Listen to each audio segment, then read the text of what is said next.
Bueno, están con nosotros Enrique Martínez y Carlos Duguech para que hablemos sobre el G20. El G20 fue un acontecimiento sin parangón prácticamente en la Argentina, un acontecimiento como esto, donde estén los presidentes del 85% del Producto Bruto Mundial, no tiene antecedentes, ¿no? Ahora, ¿qué nos dejó? Macri hizo 17 bilaterales. ¿Qué significa? Fue como hacer una gira por 17 países. Sí, yo creo que ha sido un día de gran satisfacción para la Argentina, porque la organización ha sido impecable. Si bien esto se ha preparado durante casi un año y ha funcionado todo normalmente, en el sentido que no hemos tenido, como ha ocurrido en Hamburgo y en otros países, disturbios y demás. Inclusive las protestas han sido moderadas, porque hay que permitirle al que opina distinto también que se exprese. La Argentina, en mi opinión, da un paso adelante, porque abandona, y esto es para los más jóvenes, una política exterior aislacionista que tuvo muchos años. Si bien en la década del 90 la Argentina pudo revertirla, durante todo el siglo XX Argentina no tuvo una política exterior de apertura. Hay que recordar que cuando se creó la Liga de las Naciones en 1918, Argentina no participó. Argentina fue neutral en 2 guerras mundiales. Argentina no estuvo de acuerdo con el reconocimiento inicial al Estado de Israel. Argentina jugó con Perón a una tercera posición, y después con el doctor Alfonsín jugó al movimiento de no alineados. Entonces Argentina además tuvo durante la década del 50 una política errada de sustitución de importaciones, que justamente el tucumano Prebisch la había impulsado desde la CEPAL y de otros lugares. Bueno, Aldo Ferrer decía vivir con lo nuestro. Bueno, yo creo que todos esos errores la aislaron a Argentina para llegar a una situación donde tiene menos del 1% del PBI mundial y solo exporta el 0,3% del comercio mundial. Hay países que hace 50 años no exportaban ni la mitad de la Argentina, como Taiwán, y hoy exportan 450.000 millones de dólares. Ha estado el año pasado el embajador aquí, y uno tiene una envidia sana de decir cómo estos países han podido.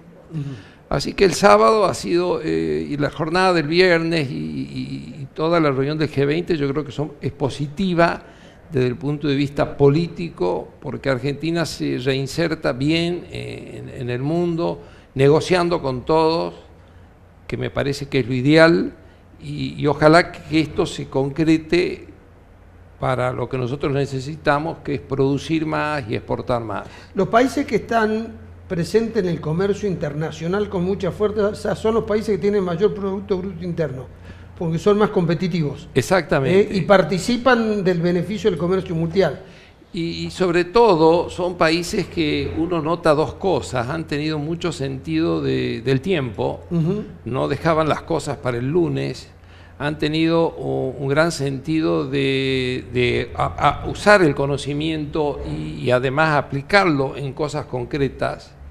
Son países que han tenido un gran respeto por las instituciones y por lo intelectual. Bien. Es decir, son países que han tenido fuertes desarrollos, y son países que hoy, por la globalización, lo que descubren, hay países que están patentando miles de patentes por año. Sí.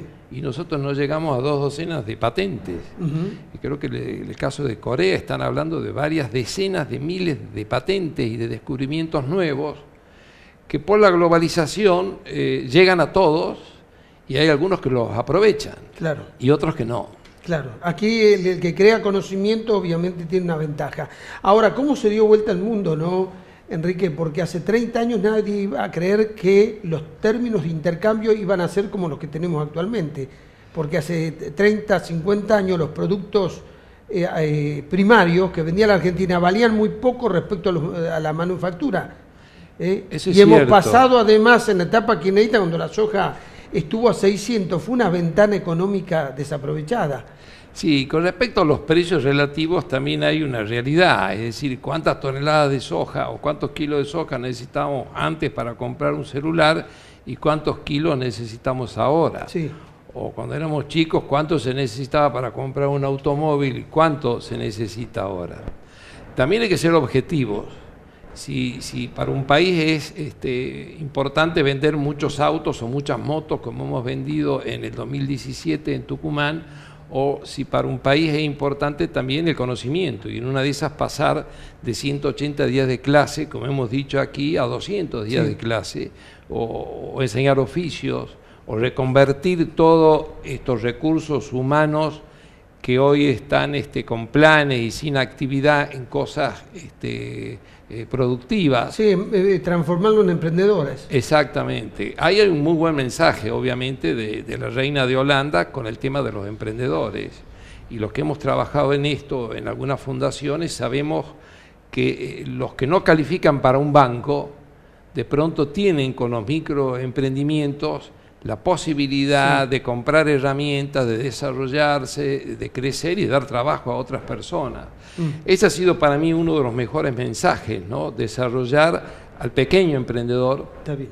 Y ahí nosotros tenemos una deuda grande con los que hoy no tienen empleo y con la necesidad de producir y comerciar más. Así es. Carlos Tuguech, como en toda cumbre hay temas de los cuales no se hablan, ¿no? Viste que el tema de cambio climático lo dejaron de lado, pero también el tema de la carrera armamentista. El tema del cambio climático se habló para decir que no. Sí, fue una ventaja que obtuvo para sí Donald Trump, que no fuese fustigado por el tema ese. Le han consentido que él se separe del Club de París y que siga emitiendo como quiere por razones internas de su país. Pero el tema de que no se habló, pese a que el ministro Faurí, ministro de Relaciones Exteriores, en noviembre del año pasado, entusiasmado con la iniciación de la cumbre en Argentina, dijo que la cuestión del desarme nuclear va a estar incluida en la agenda del G20.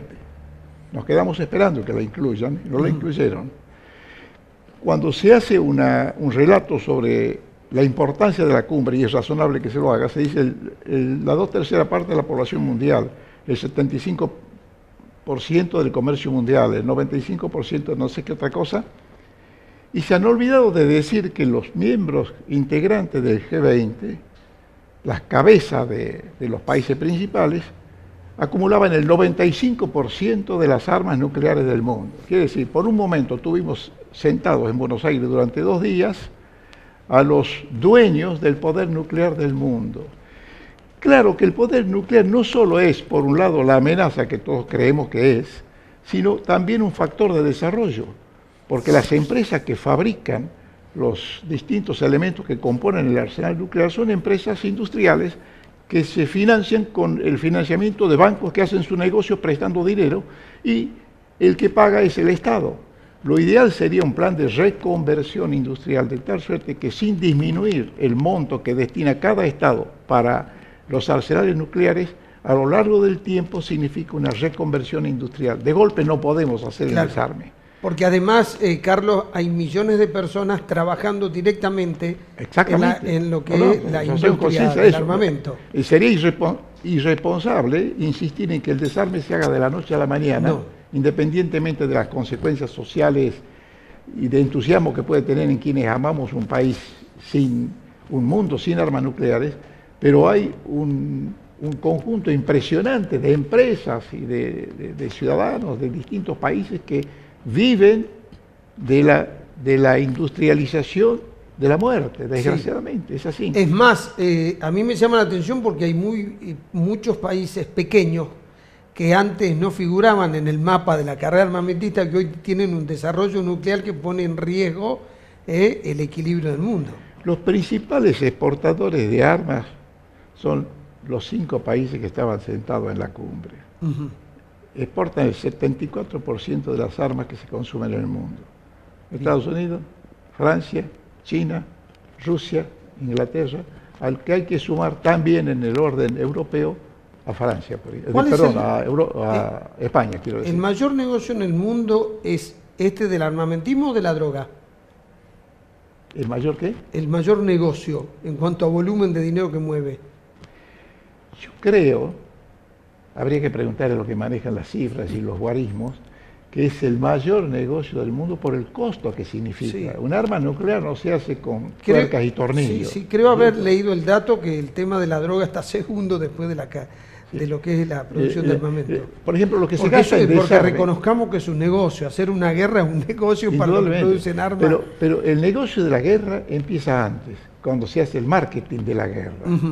Se hace creer que existe la hipótesis de conflicto. Y se crean conflictos, obviamente. Entonces, se hace creer que hay hipótesis de conflicto. Viene uno de los vendedores de las grandes empresas con un traje de última generación, con un portafolio de marca, a convencerlo al presidente de Chile que tiene que comprar 5 aviones casa. Después que los vende y se convence el presidente de Chile, viene a Argentina y le dice al presidente de Argentina: Chile compró 5, usted le convendría comprar 6. Sí. Y le compra los 6. Y va a Bolivia y va aumentando. Hace un gran pingüe negocio. Sí, no, y además cuando uno compra una tecnología, después viene la tecnología que lo supera y le dice: ahora tiene que cambiar y tener la otra tecnología. Y así van. Y además el costo, voy a dar un solo dato. En la guerra de Malvinas, sí, fueron negociadores a Argelia a solicitar apoyo, y cuando se compraban los Exocet en Francia, el precio de venta era un precio de oportunidad del vendedor. No tenía un precio fijado en vidriera, el precio del vendedor. El misil podía costar 10 millones de dólares o 20, daba lo mismo. Y había que comprarlo, desgraciadamente. Bien.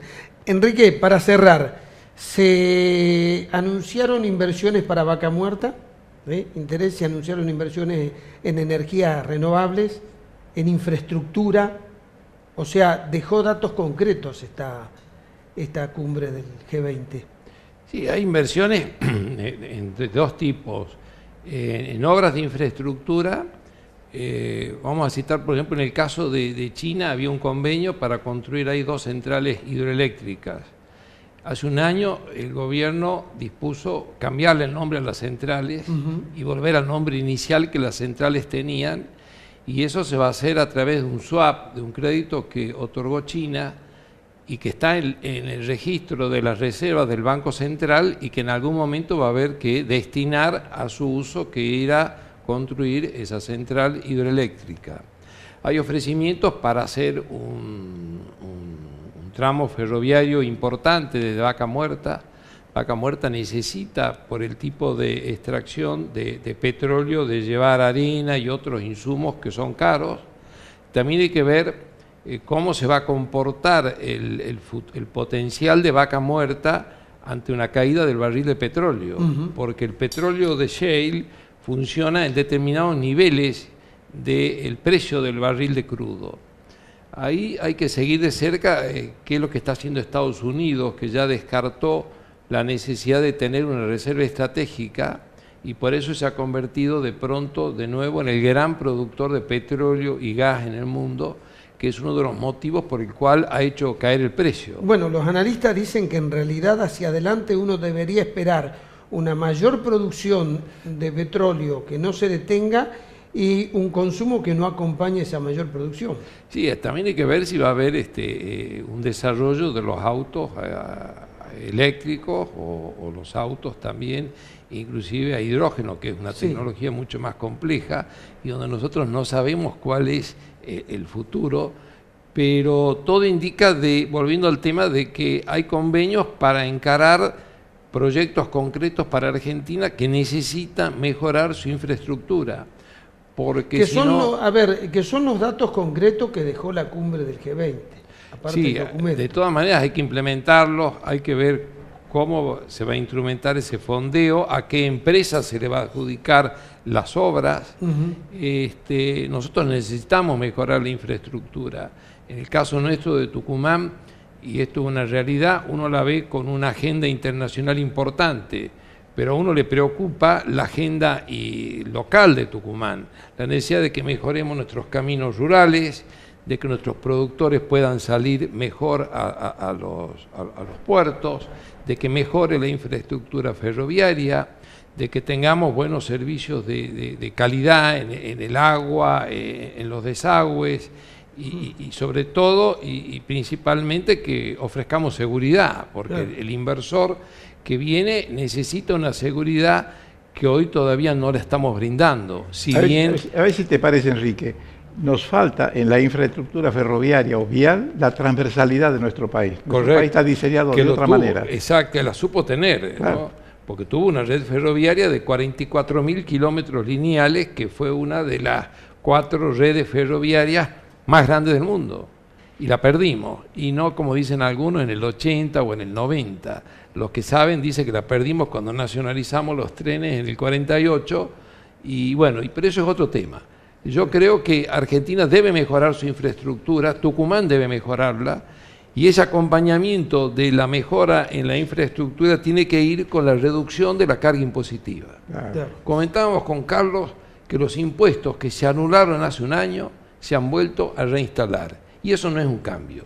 Ingresos brutos es un impuesto salvaje, que lo único que hace es fomentar las cuevas, que la gente ande negociando por ahí los cheques, comprando efectivo y otras cosas que muestran que todavía en eso la Argentina no está cambiando.